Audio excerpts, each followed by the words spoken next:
Здравствуйте, уважаемые телезрители! В нашу инициативную группу по увековечению памяти и восстановлению доброго имени жертв политических репрессий в Мордовии вошла Алена Владимировна Елесова, поэт, публицист, сотрудник Мордовского республиканского музея изобразительных искусств имени Эрзи. Алена Владимировна, спасибо вам большое. Мы находимся на юго-западе Саранска, в лесу, во враге у ручья Эрефлей, Богоявленский родник. Здесь мы видим деревянное ограждение, которое Сергей Цыганов со своими соратниками по поисковому движению сделали осенью и вот в июне. И скоро им выделили грант на возведение металлической ограды, и что-то как-то он еще хочет благоустроить эту территорию. Как вы относитесь вот к его делу и его товарищей? Я, естественно, отношусь положительно, потому что в современном обществе и в современных реалиях очень мало осталось в памяти о временах начала существования Советского Союза и о времени репрессий. Сейчас современному поколению, к сожалению, многим из них не так интересна история, как настоящее время. Сейчас многие увлечены скорее проблемами насущными. Вот.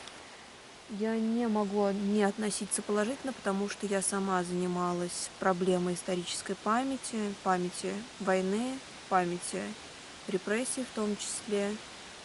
И подобные инициативы в Саранске меня очень-очень сильно радуют. А почему у вас такой вот интерес к истории с юности, когда вы сочиняли работы, создавали литературные, которые побеждали общероссийские конкурсы? Но я бы не сказала, что это литературные работы, это прежде всего исторические. Я была публицистом, то есть я брала воспоминания реальных людей, опрашивала их, работала в архиве. И литературного там очень-очень мало, только работ, наверное, с фольклором и обработка какого-то моего мнения. Но они скорее исторические, историко-публицистические, чем публицистико-литературные. Вот. Интерес этот связан с тем, что в моей семье достаточно с ранних лет воспитывался интерес к истории быта, истории Советского Союза в том числе. И мне было интересно, кто же я такая, откуда я произошла, кто является моими родственниками, что они делали. Вот. Потому что без истории семьи, мне кажется, невозможно воспитать, без знания истории своей семьи, невозможно воспитать думающего, мыслящего человека, совестливого человека, прежде всего. Согласен. А вот там, с другой стороны, есть искусственный пруд, и Николай Андреевич Кручинкин, вот, организатор поискового движения в Мордовии, он рассказывал, что один из участников вот вырытия того пруда, не знаю, как правильно сказать. Копки, наверное. Копки? Да. О, первый раз такое слово слышу. Рассказывал, что там даже во время вот копки или раскопки обнаруживались, в общем, захоронения тоже кости. То есть, возможно, те, кто организовывали весь пруд для дачников, они, может быть, решили еще и как бы уничтожить это место захоронения. Часть, по крайней мере. Но они же не знали наверняка. Многие люди, когда организовывалось вообще здесь пространство, это дачное, они не... Это 40 лет ВЧК, садовое товарищество. Они не знали о том, что здесь находилось. Итак, многие люди же, например, сейчас, когда уже прошло практически 75 лет с победы, многие люди до сих пор не знают, где похоронены их родственники. Люди репрессированы, у которых родственники репрессированы, они точно так же не знают и не ведают, что было с их родственниками и так далее. Совершенно точно так же можно сказать о простых людях, которые как бы не заинтересованы в поиске. Они не осведомлены об этом. А как что было думаете, возможно. Точно так же, когда строилась 17-я школа, она же строилась на бывшая 17-я школа, она же строилась на месте кладбища, и многие люди были не осведомлены, которые строили, что там находилось кладбище. да, и Кировский рынок тоже И на Кировский месте. рынок. Все мы на костях стоим. А как вы считаете, почему вот Германия, допустим, всех своих ветеранов нашла, и даже выжившие живут в богатстве, у них огромные пенсии, машины, дома, и они путешествуют по миру, у них здоровые, как здоровье прекрасное, зубы как бы новые, а наши ветераны, во-первых, миллионы еще лежат в земле, и до 80-х годов поисковому движению вставляли палки в колеса и чуть ли даже не угрожали там репрессиями такого брежневского периода, что по официальной версии нет никаких потерянных бойцов, а вы говорите, вы продолжаете искать. Вот почему у нас такое отношение у нашего общества? Ну, Потому что потому власть что это отражение. достаточно тяжело переживается. Те же самые репрессии у нас до сих пор.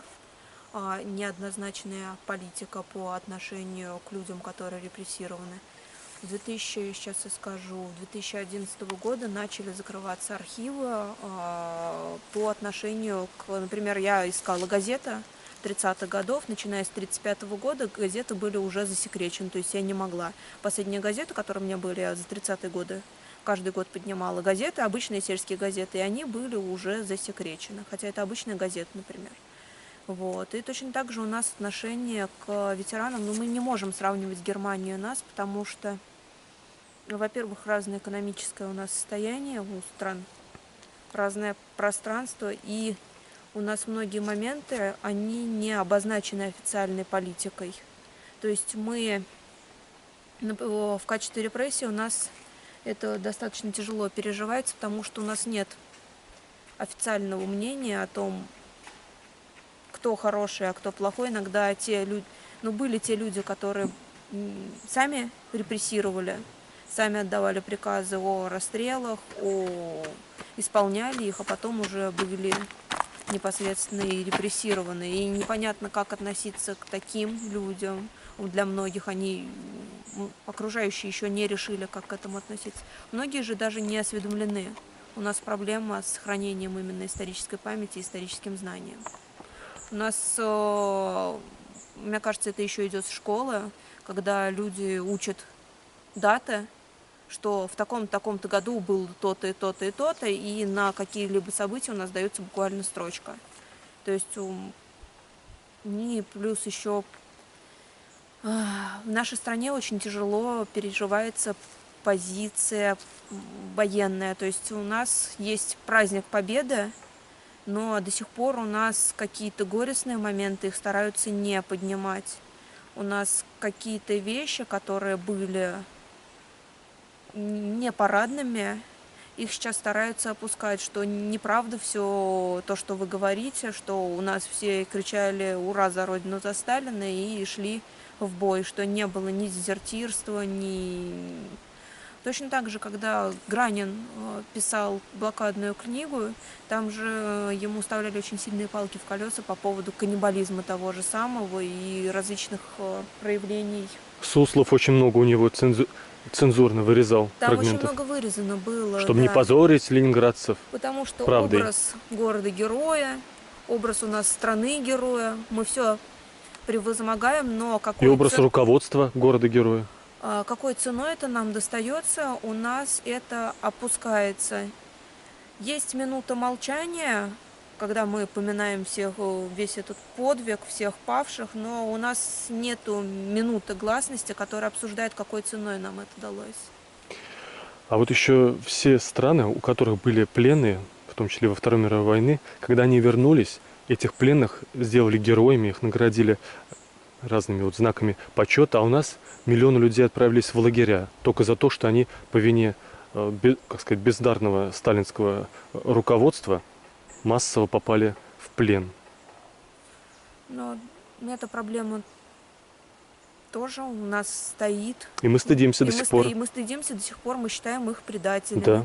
И точно так же с народами, которые были депортированы, Да. массово депортированы Около во время 15 войны. миллионов было депортаций. Различных народов. У нас до сих пор это не обговаривается, и мы тоже замалчиваем это. Проблема замалчивания, проблема молчания, она актуальна и на данный момент. «Молчи, как бы чего не вышло» является девизом для, я не боюсь сказать, многих моих уже современников.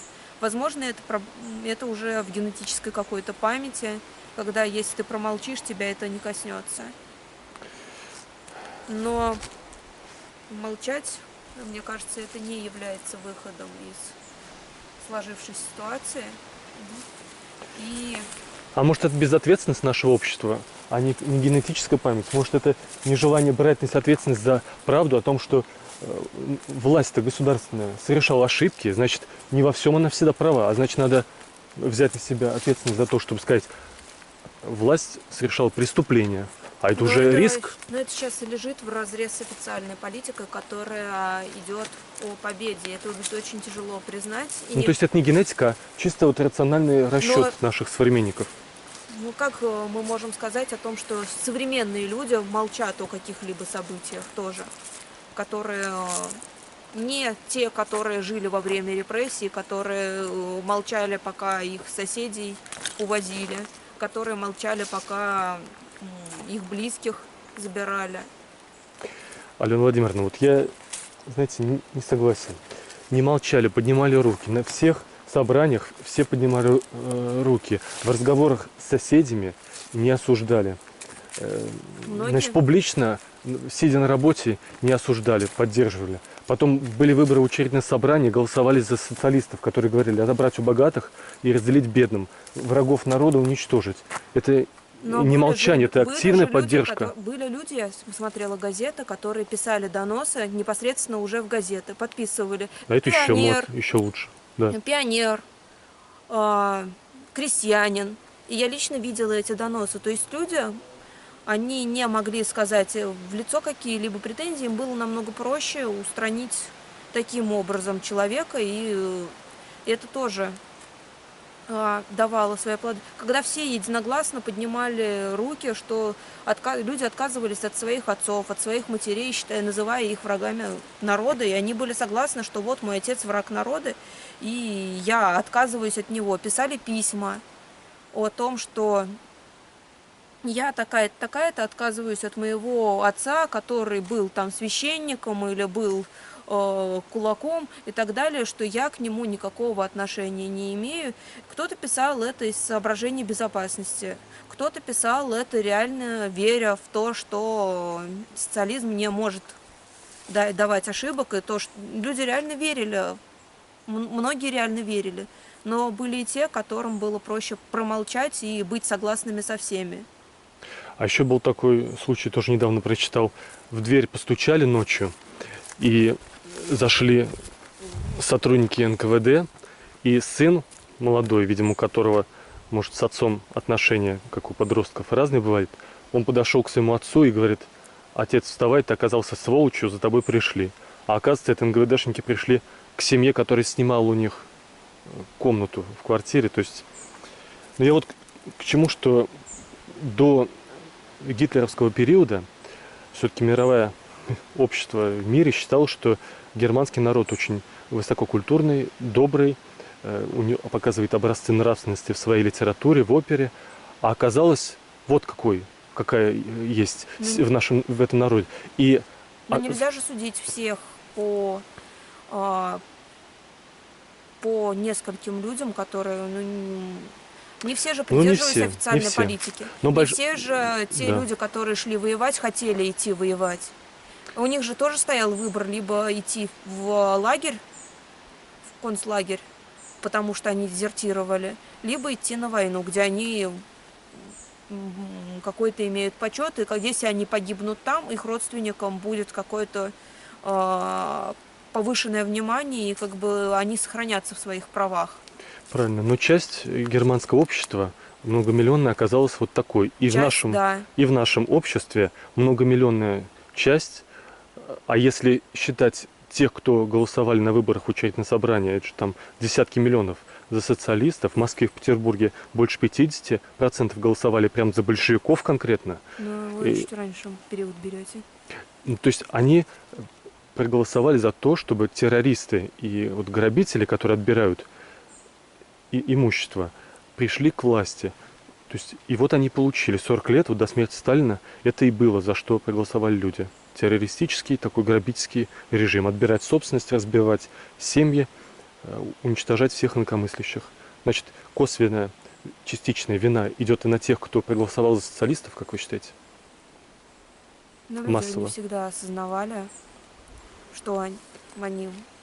У нас же сейчас в современном обществе тоже есть люди, которые ставят, отдают свой голос не по воле, скажем так. Просто я знаю людей, которые, когда голосовали, ставили вообще за любого человека, просто галочку, и им было без разницы, кто это. Просто, мне кажется, неосознавание собственной ответственности при выборе, и люди не понимали, многие не понимали, к чему это может привести, и реально люди верили в 20-е годы, что вот-вот и настанет то самое светлое будущее. В 20-е годы, еще до начала такого массового потока от 30-х годов репрессий. Они реально верили, многие верили, и вот в то, что Советский Союз и социализм это лучше. И при социализме это лучшая страна в мире, которая сможет преобразовать этот мир и привести их к процветанию, наверное. Согласен. И причем еще даже с середины 19 века российская интеллигенция начала расхваливать вот простого такого мужика, который борется с этими капиталистами, интеллигентами, которые лодыри ничего для общества не приносят. А у них вся собственность. И вот и они начали готовить вот это поколение, которое говорит, вот в чем проблема. Вот эти богатеи, они мешают нам жить, а вот простой человек, понимаешь, у которого нет имущества, вот он поэтому бедный из-за них. И вот они воспитали, и вот отняли, и вот что получилось. Еще больше нищета, около 15 миллионов от голода искусственного. Я все-таки считаю, что эту проблему XIX века, она остается от того, что люди, которые считали идеалом своим мужика, простого человека, они во многом не соприкасались с этим простым русским мужиком в реальной жизни.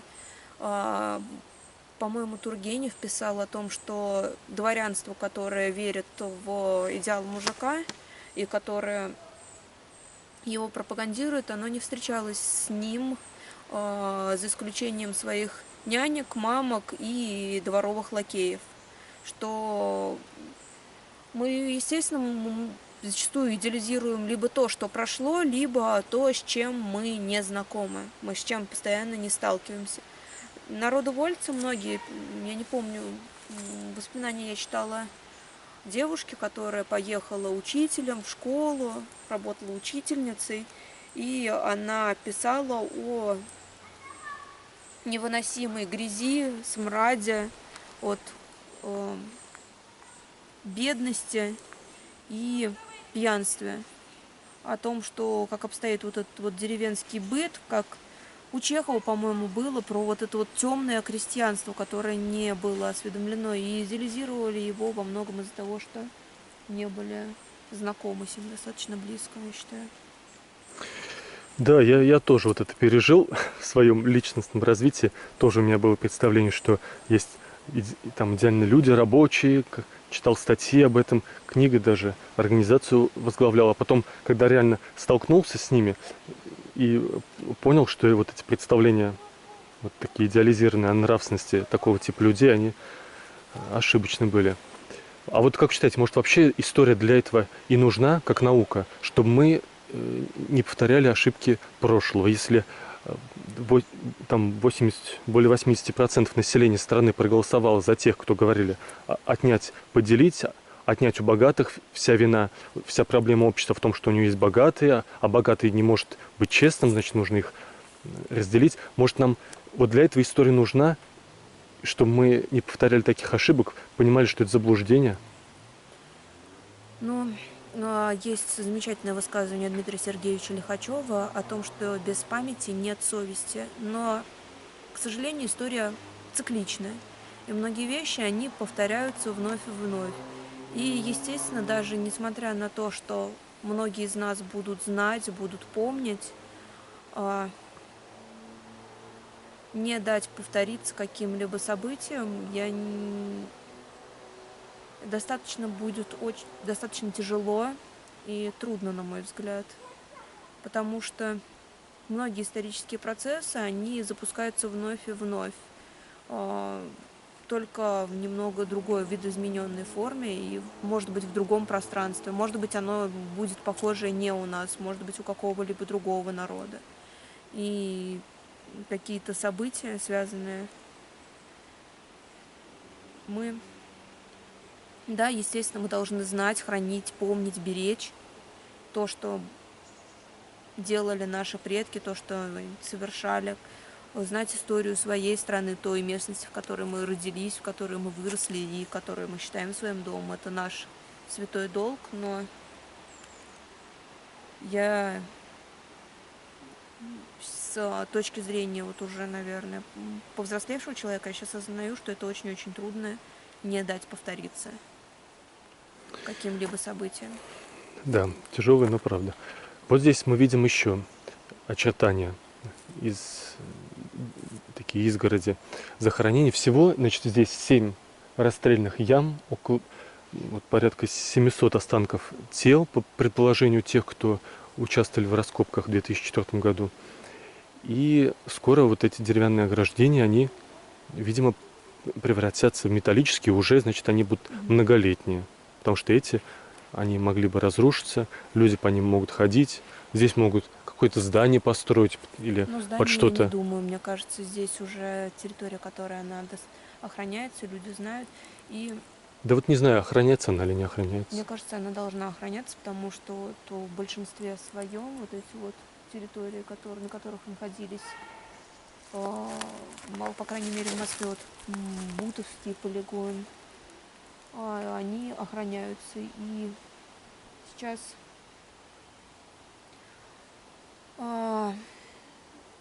конечно, у нас есть саранские места, по которым ходят, где находятся как бы уже захоронения, но по которым ходят. И это не захоронение расстрелянных людей, это, например, памятник, посвященный правдоотрядовцам и Анне Лус. С него дети зимой на ледянках катаются, и никто не знает о том, что это братская могила. То есть памятник находится в центре города. Братская могила находится в центре города, и уровень осведомленности людей о том, что там есть, он минимален. Да, конечно, в советские годы там возлагали цветы и совершали какие-то события пионера, но сейчас совершенно не помнят люди о том, что было раньше, где у нас братские могилы не только вне черты крупного населенного города, но и вот в центре, в самом, какие-то братские могилы. Да, я вот считаю, что те памятники, которые были поставлены правдоотрядовцам, в том числе и тем, кто насильно коллективизировал население, разрушая быт, раскрестьянивая население, их не нужно их, как сказать, уничтожать, как-то портить, а просто нужно для гармонии в общественном самосознании ставить и памятники тем, кто пострадал, чтобы в этом в осознании вот такой сложной проблематики и сказать такую символическую правду. Я согласна, но это история, которую нужно хранить, и да, она бывает разной, бывает неприятной. Были у нас страницы, когда возвеличивали тех людей, которые занимались отбиранием, но этот памятник, он уже является частью нашего города, частью истории нашего города в том числе, и о нем тоже нельзя забывать, как нельзя забывать о тысячах и тысячах расстрелянных у нас в России и на территории всего Советского Союза.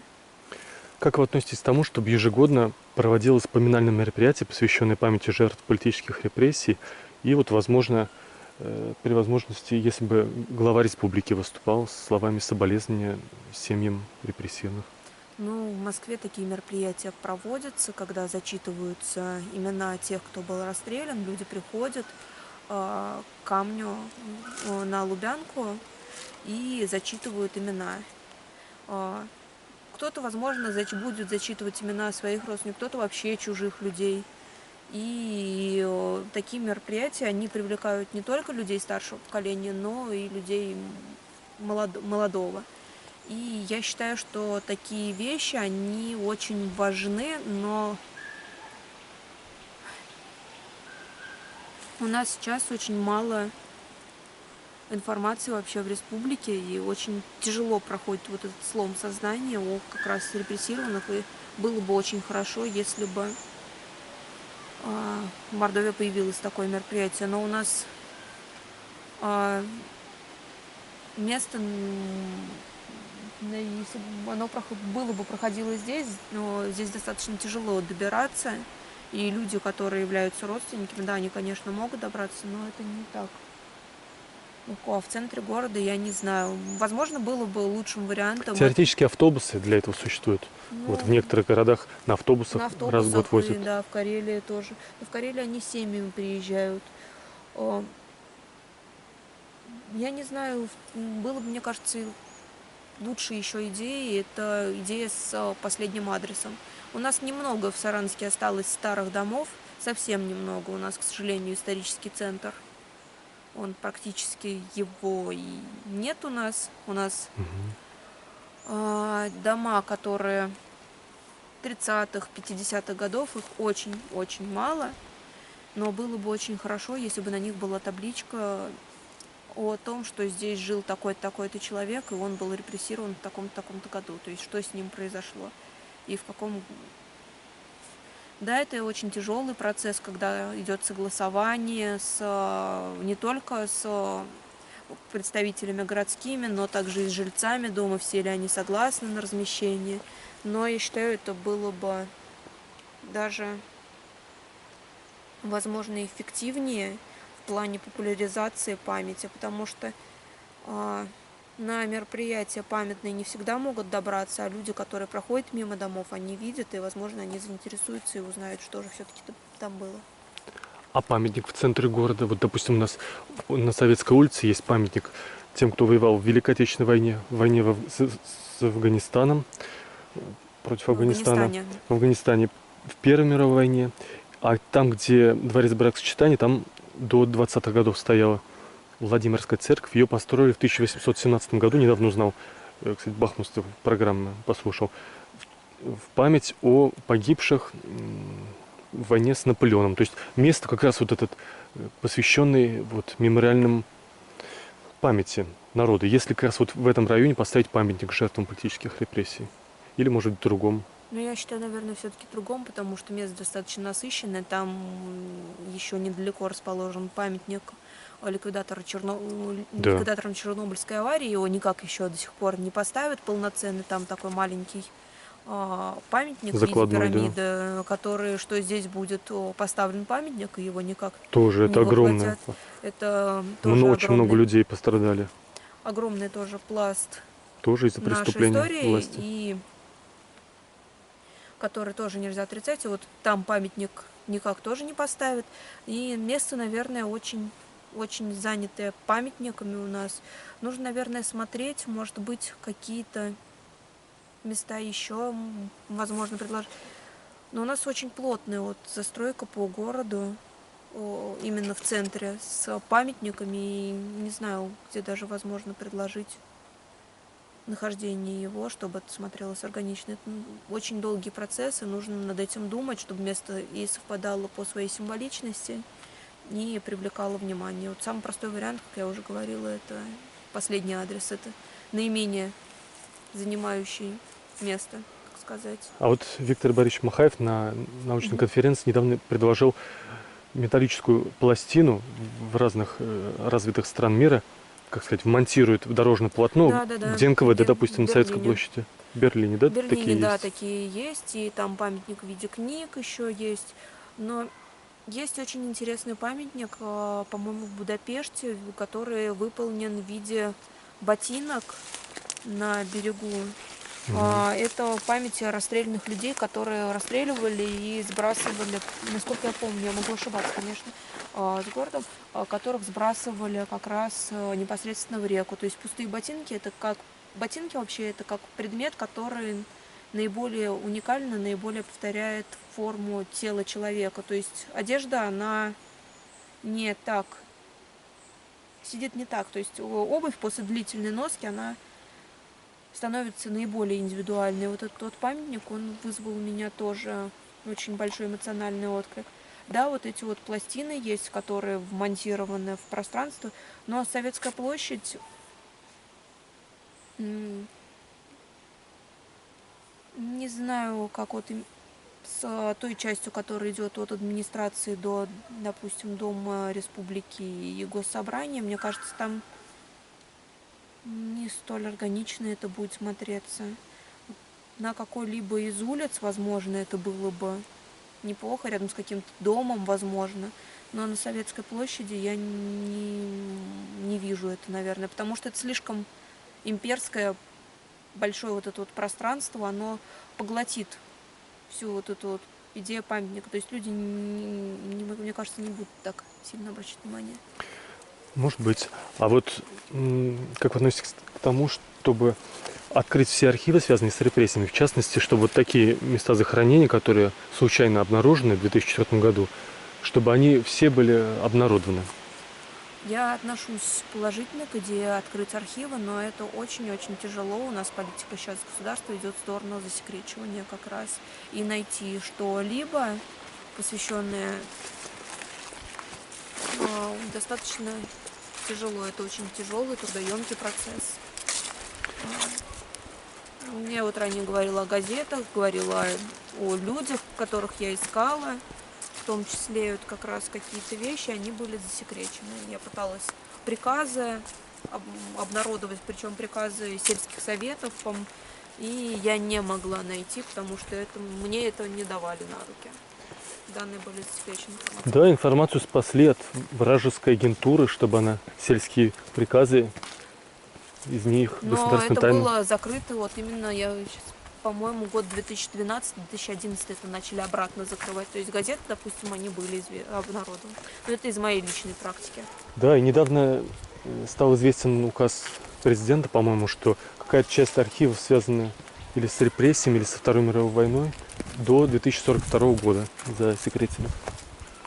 Чтобы уж наверняка. А вот в десятках регионов существуют на местах захоронений мемориальные комплексы памяти жертв политических репрессий. Вот как вы думаете, если бы через несколько лет начали находиться в республиканском бюджете средства для вот этого постепенного возведения этого комплекса, вы бы приветствовали это? Ну, в зависимости от того, что хотят непосредственно сделать, как это оформить. Потому что даже из очень хорошей идеи не всегда получается хорошая ее реализация. Все зависит от... Вообще идея мемориального комплекса, она положительная, и я не могу к ней относиться отрицательно. Уважаемые телезрители, в нашу инициативную группу вошла Алена Владимировна Ельцева. Спасибо вам большое. Вам спасибо большое.